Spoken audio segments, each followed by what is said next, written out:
Nah, Ciara tumbuh dengan hubungan yang kuat dengan kedua orang tuanya. Walau demikian, bukan berarti Ciara anak yang alim, nurut, gak pernah berbuat salah ya.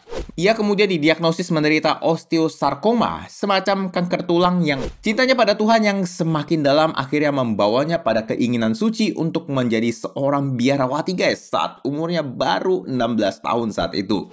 Yang paling heroik adalah ia menolak untuk menggunakan morfin guys.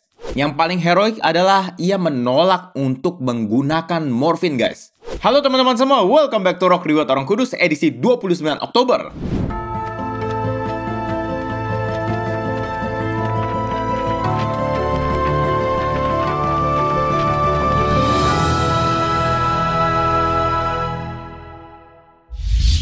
Hari ini kita akan membahas riwayat dari Beata Ciara Luce Badano, pelindung World Youth Day 2023. Sebelum kita mulai, silahkan share dulu video ini supaya semakin banyak orang dapat hidup kudus lewat teladan para santo santa. Oke, tanpa berlama-lama lagi, mari kita mulai. Cerita berawal pada pertengahan abad ke-20 di Italia. Hiduplah sepasang suami istri bernama Ruggero Badano dan Maria Teresa Caviglia. Ruggero bekerja sebagai seorang supir truk, sedangkan Maria bekerja sebagai ibu rumah tangga. Mereka telah menikah selama beberapa waktu, namun belum juga dikaruniai seorang pun buah hati oleh Tuhan. Oleh karenanya, mereka dengan setia berdoa kepada Tuhan agar dikaruniai buah hati. Puji Tuhan, doa mereka akhirnya terjawab guys setelah 11 tahun penantian. Dan pada tanggal 29 Oktober 1971, lahirlah seorang bayi perempuan bernama Ciara Badano. Oh ya, by the way, Ciara ini versi Italianya dari nama Clara ya guys. Nah, Ciara tumbuh dengan hubungan yang kuat dengan kedua orang tuanya. Walau demikian, bukan berarti Ciara anak yang alim, nurut, gak pernah berbuat salah ya. Layaknya anak-anak pada umumnya, ya terkadang ia juga suka bertengkar dengan kedua orang tuanya dan juga gak patuh. Tapi bisa dibilang hubungan mereka harmonis lah. Beda pendapat iya, tapi gak sampai berantem berkepanjangan. Ada satu cerita nih dari Ibu Maria. Jadi sempat Ibu Maria mendapati anaknya ini mencuri apel tetangga guys. Sebagai ibu yang baik, tentu menegurnya dong supaya meminta maaf dan mengembalikan hasil curiannya itu. Ciara sendiri nggak mau guys, karena dia malu. Tapi pada akhirnya setelah ibunya menjelaskan bahwa kejujuran itu jauh lebih penting dari segalanya, maka akhirnya ia memberanikan diri untuk mengaku kepada tetangganya itu. Dan ternyata setelah kembali, Ciara justru membawa sekotak apel dari tetangganya. Lucu juga ya ceritanya ya. Nah, Ciara sendiri di sekolah terkenal sebagai murid yang atletis dan mudah bergaul. Ia hobi bermain tenis, berenang, mendaki gunung, menyanyi, dan menari. Cita-citanya sejak kecil adalah ingin menjadi seorang pramugari.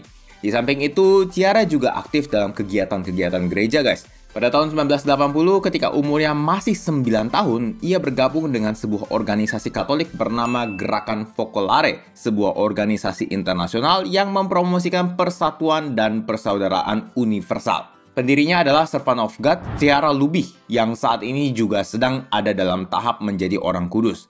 Ciara Lubih inilah yang kemudian memberi nama Luce, yang artinya cahaya, pada Ciara Badano.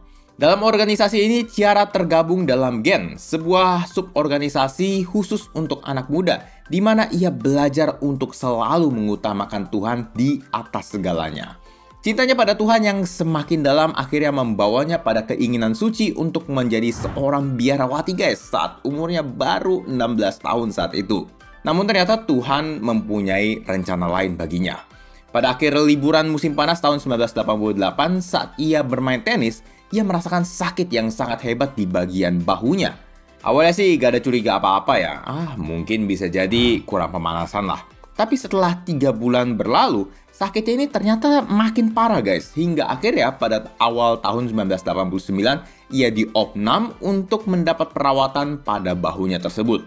Ia kemudian didiagnosis menderita osteosarkoma, semacam kanker tulang yang memang umum diderita oleh anak-anak dan remaja. Perawatan segera dilakukan dengan melakukan tindakan operasi hingga kemoterapi.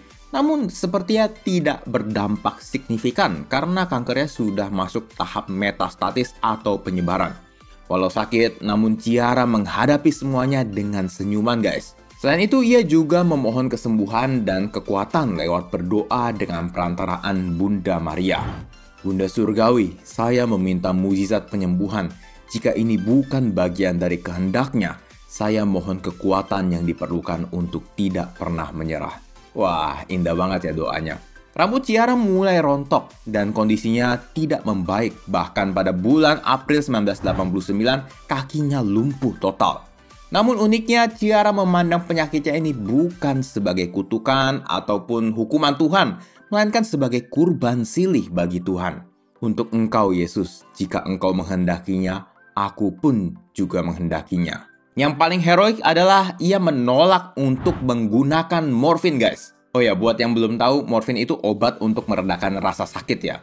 Tujuannya ialah karena ia ingin berbagi sebanyak mungkin penderitaannya dengan penderitaan Yesus di salib. Wah, ini keren banget gak sih? Banyak temannya yang mengunjungi untuk menghibur Ciara. Tapi nyatanya Ciara lah yang justru menghibur mereka yang menjenguknya, guys. Lewat keceriaan dan keramahannya di tengah sakit yang tak tertahankan. Operasi demi operasi pun dilalui sampai sudah tak ada perkembangan yang berarti lagi. Akhirnya ia bersama keluarganya memutuskan untuk pulang ke rumah. Ia tahu bahwa hidupnya sudah tidak akan lama lagi, sehingga ia mulai mempersiapkan hari pemakamannya dengan memilih bacaan dan lagu untuk misa dan lain-lainnya. Layaknya seorang mempersiapkan misa perkawinan, guys. Tanggal 10 September 1990, ia mengirim surat terakhir kepada semua anggota komunitas Focolare. Dan bulan depannya, ia meninggal dunia tanggal 7 Oktober 1990. Salah satu keinginannya adalah mendonorkan organ tubuhnya. Namun karena kanker yang diidapnya, keinginannya ini tidak dapat terlaksana, guys.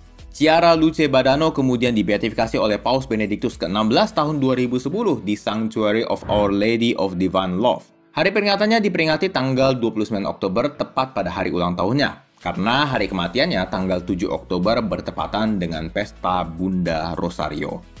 Teman-teman, dari kisah hidupnya kita bisa belajar loh cara menghadapi situasi ketika sedang sakit. Saat sakit sebenarnya kita sangat boleh untuk memohon belas kasihan Tuhan untuk kesembuhan kita. Itu juga yang dilakukan oleh Beata Ciara.